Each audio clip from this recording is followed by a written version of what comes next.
Johnson's got it. He's going to score. Yes, he did. Yes, he did. Touchdown, Longview. Longview has taken the lead.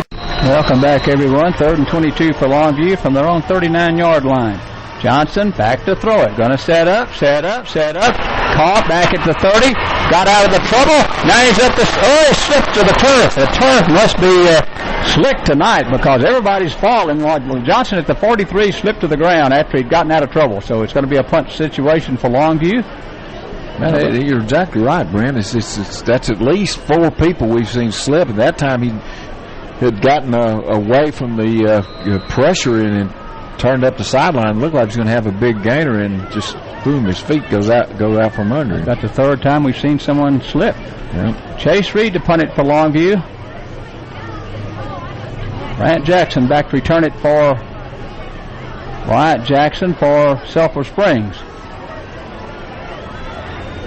There's a snap to Reed. Here's the kick. It's a spiral. It's going to hit, and it's going to bounce, and it's going to get a Longview bounce across the 15 to the 10.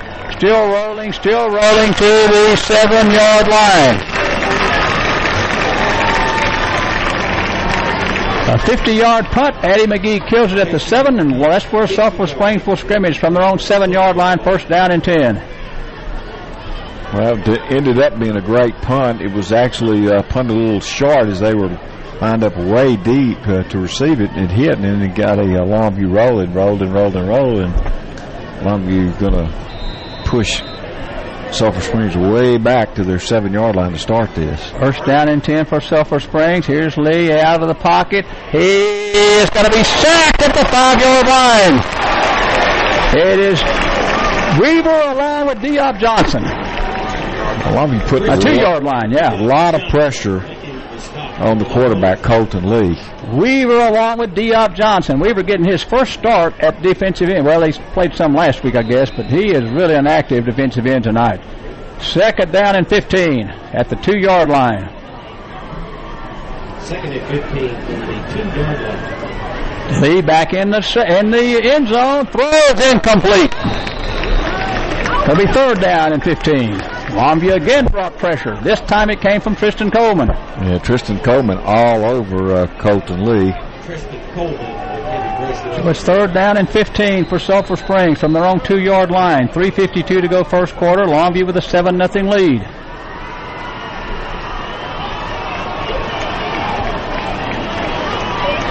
Here's Lee again in the end zone. Here comes some pressure. A screen pass outside to the 2-yard line, out of bounds, and Longview has held at the 4. What a nice defensive series that was for Longview. Man, I mean, they just put pressure on the quarterback, and they started on the 7, and after 3 downs, they're going to finish on their own 4. Joe Brown back returning this punt, and it'll put Colton Lee back near his own end of his... It is not Colton Lee punting, I don't think. Nope.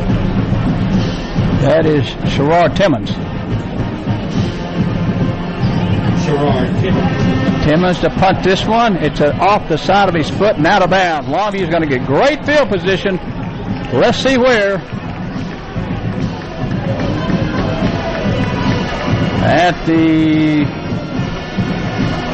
Wow, where are they going? 40-yard line. That's amazing. That's where the ball landed. That's where they caught it out of bounds. Good grief. That's a trick right there.